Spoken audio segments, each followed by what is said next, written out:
ఓం శ్రీ మాత్రే నమః.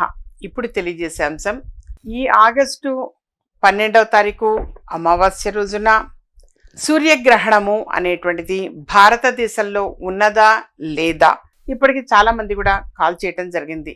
యథార్థంగా మనకి భారతదేశంలో అసలు సూర్యగ్రహణం అనేది లేనే లేదు.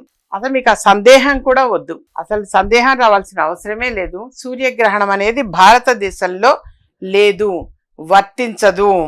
ఇది రాత్రిపూట 9:12 ప్రారంభమయ్యి ఆగస్టు 13వ తారీఖు తెల్లవారుజామున 1:23 ముగుస్తుంది.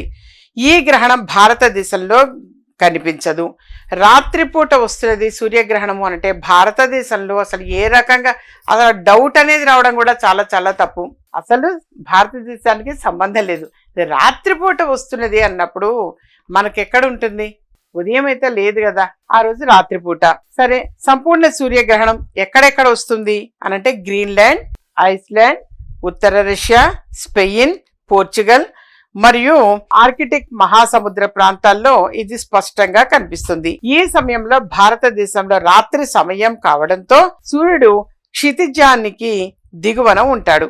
అందువల్ల ఇక్కడ ఎటువంటి సూతక కాలం లేదా గ్రహణ ప్రభావము అనేది వర్తించదు. కాబట్టి ఎవరికి ఎలాంటి సందేహము అవసరం లేదు. భారతదేశానికి సూర్యగ్రహణము అనేది ఆగస్టు 12వ తారీఖున లేదు.